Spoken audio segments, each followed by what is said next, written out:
The complete story of Cinderella. Once upon a time, in a faraway kingdom, there was a young girl named Cinderella. She was kind, gentle, and had a heart full of hope. When she was little, she lived happily with her father. But after he remarried and then passed away, Cinderella was left in the care of her stepmother and her two daughters. The stepmother pretended to be kind in front of others, but at home she showed who she really was: proud, cold, and cruel. From now on, you will do all the housework. You will clean, cook, sew, and serve. My daughters must not get tired. The two sisters, jealous and lazy, laughed at Cinderella all the time. Look how dirty she is, always covered in ashes from the fireplace. We should call her Cinderella. And from that day on, that name remained. Despite her sadness, Cinderella never lost hope. Whenever she could, she talked to the little birds and the mice in the house, who were her only friends. One day, my dreams will come true, she whispered.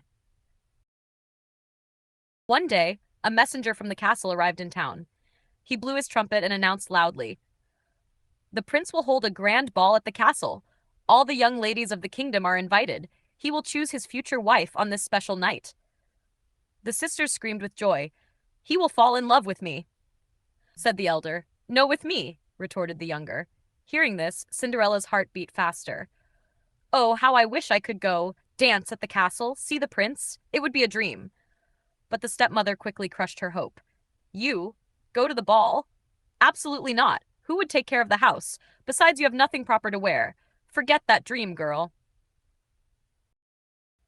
On the night of the ball, the sisters dressed up in beautiful gowns, full of ribbons and jewels.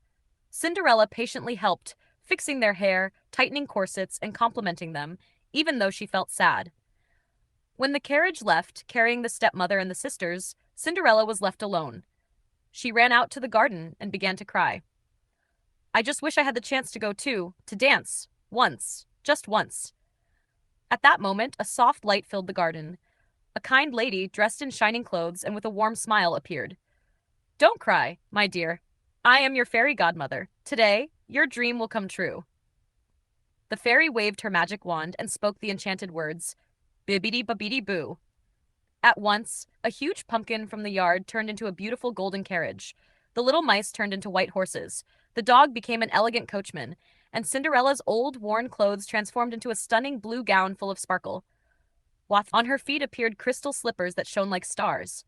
Cinderella was speechless. "Oh, it's the most beautiful dress I've ever seen. It feels like a dream." The fairy godmother smiled. "Now go to the ball, my dear. But remember, at midnight the spell will be broken. You must return before the last chime of the clock." "Yes, fairy godmother. Thank you with all my heart." And so Cinderella set off for the castle. The castle was lit up with hundreds of candles and sparkling chandeliers. There was music, laughter, and ladies dancing with their partners. When Cinderella entered, everyone turned to look at her. Her gown glittered, and her beauty enchanted all. Even her stepmother and sisters saw her, but did not recognize her. The prince, curious, crossed the hall and approached her. "May I have this dance?" Cinderella smiled shyly and replied, "Yes, prince." And they danced together. The prince could not take his eyes off her. The hours passed quickly, as if they were only seconds. The sisters, irritated, whispered, "Who could this girl be? He only looks at her." Cinderella was equally enchanted, but suddenly the clock began to strike. Dong! Dong! She remembered the fairy godmother's warning. "Oh no! I must go!" Cinderella ran out of the ballroom, down the stairs. The prince called after her, "Wait! I don't even know your name!" In her haste, Cinderella lost one of her crystal slippers on the steps. Before the prince could reach her, she had already disappeared into the night. As soon as the clock struck the last chime, the carriage turned back into a pumpkin, the horses into mice, and Cinderella was left in her simple dress, alone on the road. But she still held one of the crystal slippers in her hands.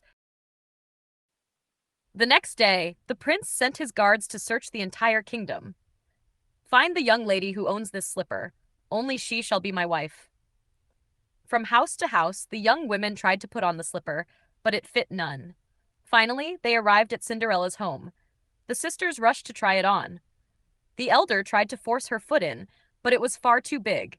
The younger also tried, but her foot was too wide. The stepmother, nervous, tried to stop Cinderella.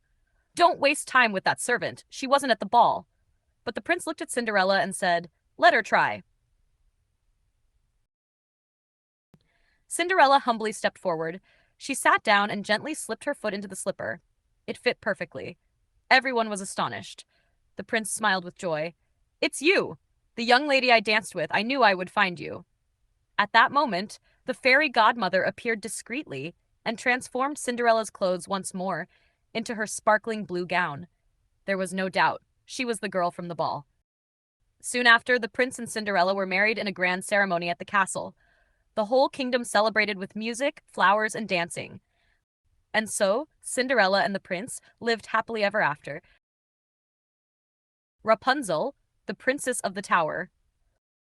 Once upon a time, in a distant kingdom, there lived a couple of peasants in a small house near the forest. They loved each other very much and dreamed of having a child. After many years of waiting, the wife finally became pregnant.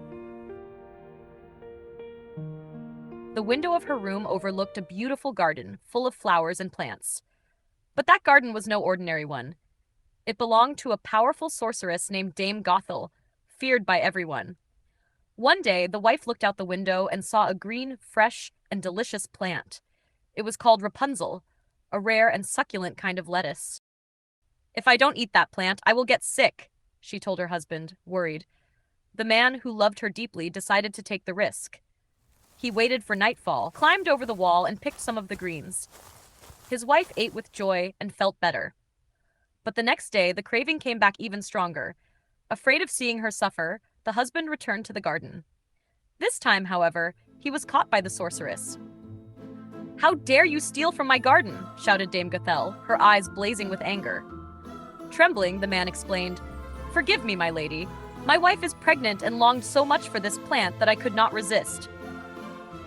The sorceress was silent, thoughtful, and then spoke with a cold voice. "If what you say is true, I will take the baby that is born in exchange." A few months later, a beautiful baby girl was born. Barely had her parents laid eyes on her when the sorceress appeared and took her away. She named her Rapunzel, after the plant that had caused the whole story. Rapunzel grew into a sweet girl of enchanting beauty. Her hair was long, golden like the sun, and shone like threads of gold. But Dame Gothel was jealous and didn't want anyone ever to see the young girl, so she took Rapunzel to live in a tower hidden deep in the forest. The tower was tall, with no stairs and no doors, only a window at the very top. The sorceress was the only one who could go in or out. Whenever she wanted to enter, she called, "Rapunzel, let down your hair!" And the girl, obediently, lowered her long golden hair, which served as a rope for the sorceress to climb. The years went by. Rapunzel grew, learned to sing beautiful songs, and dreamed of the world outside. Every day she looked out the window and saw the birds flying free, the trees swaying in the wind, and the sky changing colors.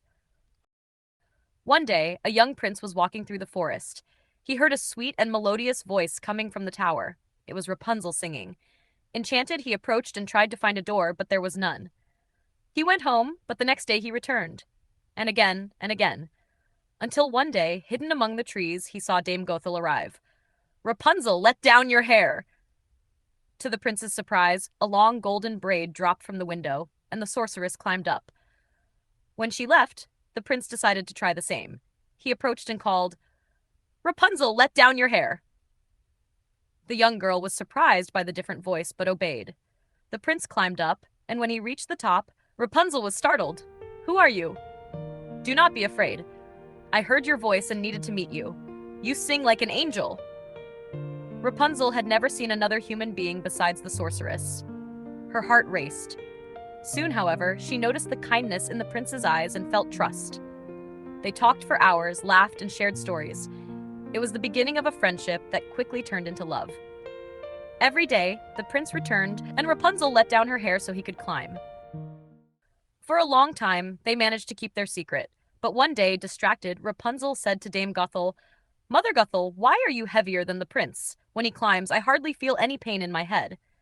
At these words, the sorceress was furious. Her eyes burned with rage. "A prince! How dare you betray me, ungrateful girl!" In her fury, she cut Rapunzel's long golden hair and took her to a faraway desert, leaving her alone and sad. Then she fastened the cut braids to the top of the tower, waiting for the prince to return. The next day, the prince arrived and called, Rapunzel, let down your hair! The sorceress lowered the braids, and when the prince climbed up, he found himself face to face with Dame Gothel. Do you think you can fool me? You will never see your beloved again. And, in a fit of rage, the sorceress blinded him with a spell. The prince fell from the tower and, injured, wandered through the forest sightless, guided only by the sound of his inner voice and the memory of Rapunzel. Meanwhile, Rapunzel lived in the desert, weeping with longing. Her days were sad, but she never stopped singing. Her voice carried the hope that one day the prince would find her. And so it happened. One day, wandering aimlessly, the prince heard a familiar melody in the distance. He recognized the voice and ran toward it. Rapunzel, it's you! He cried desperately. She ran to him, and when she saw his wounded face, she wept with emotion. Her tears fell upon the prince's eyes, and, as if by a miracle, his sight was restored. They embraced with joy and decided never to part again. The prince took Rapunzel to his kingdom, where they were received with celebration. Everyone marveled at her beauty and kindness. Soon they were married and lived happily in the castle, surrounded by gardens and flowers, just as Rapunzel had always dreamed. And for the first time, Rapunzel was free to run across the fields, feel the wind, and live true love beside someone who respected and cared for her. And so ends the story of Rapunzel, the princess of the tower who found freedom through love and hope. Snow White and the Seven Dwarfs. Once upon a time, in a faraway kingdom, there was a princess named Snow White. Her skin was as white as snow, her lips as red as a rose, and her hair as black as night. She was kind, sweet, and loved by everyone who knew her. But in the castle also lived her stepmother, the evil queen. The queen's heart was full of envy, and every day she asked the same question to her magic mirror. Mirror, mirror on the wall, is there anyone more beautiful than I?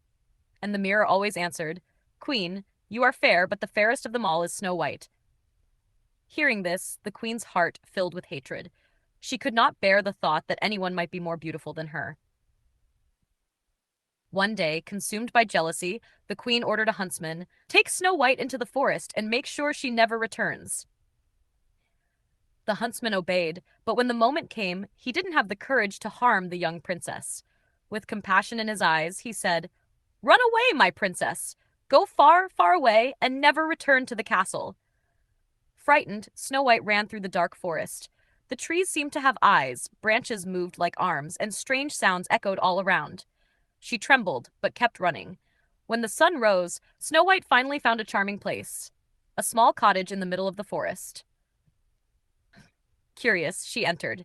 Inside there were 7 little beds, 7 little chairs, and 7 little plates set on the table. Everything was tiny, as if made for children. Tired from her long journey, Snow White lay down on the little beds and soon fell asleep. That night, the owners of the house returned. They were 7 dwarfs who spent their days in the mines, digging for precious stones. When they saw the young woman sleeping, they were surprised. Who could this beautiful young lady be? She looks lost. When Snow White woke up, she told them her story, and the dwarfs, moved with compassion, decided to welcome her. Stay with us, Snow White. We'll take care of you. And so she began living in the cottage, cooking, singing, and keeping the home with her new friends. The queen's envy, meanwhile, back at the castle, the queen asked her mirror again. Mirror, mirror on the wall, is there anyone more beautiful than I? And the mirror replied, Queen, you are fair, but Snow White, who lives with the 7 dwarfs in the forest, is the fairest of them all. Hearing this, the queen was furious. So she's still alive! I'll take care of this myself! The queen, using her dark magic, transformed herself into an old peddler woman. She went to the cottage and offered Snow White a beautiful bodice. Try it on, my dear. It will make you even lovelier. Innocent, Snow White agreed. But the bodice was laced so tightly that she fainted. When the dwarfs arrived, they quickly understood what had happened. They cut the laces and saved the princess. When the queen discovered that Snow White was still alive, she disguised herself again. This time, she appeared as an old comb seller. Look, young lady, this comb will make your hair even more beautiful. Snow White accepted the gift and combed her hair. Suddenly, she fell to the ground, enchanted. Fortunately, the dwarfs returned just in time and removed the comb from her hair. Snow White opened her eyes, but they warned her. Do not open the door to anyone, princess. Your stepmother is dangerous. The queen, furious for having failed twice, prepared an even more powerful spell. She dipped a beautiful red apple into deadly poison. With this apple, she will sleep forever. Disguised as a peasant woman, she knocked at the cottage door. Snow White hesitated, but the queen insisted. Take it, my dear. Just one bite, and you'll taste the sweetest flavor in the world. The young girl bit the apple and immediately fell into a deep sleep. This time, no matter what the dwarfs tried, nothing worked. Heartbroken, they placed her in a glass coffin in the forest so that her beauty would be remembered forever. Sometime later, a prince traveling through the land heard of the young maiden asleep in a glass coffin. Curious, he approached and, upon seeing her, was enchanted. It was as if he already knew her from his dreams. Overcome by pure and true feeling, he leaned down and kissed Snow White gently. At that very moment, the spell was broken. The princess opened her eyes and smiled. The dwarfs leapt with joy. She's back! Snow White is back! Grateful to the prince and the dwarfs, Snow White returned to the castle, now free from the queen's wickedness. She and the prince were married and lived happily for many years, always surrounded by love and friendship. And so ends the story of the princess with skin as white as snow, who found true friends in the seven dwarfs and discovered that true love is stronger than any spell.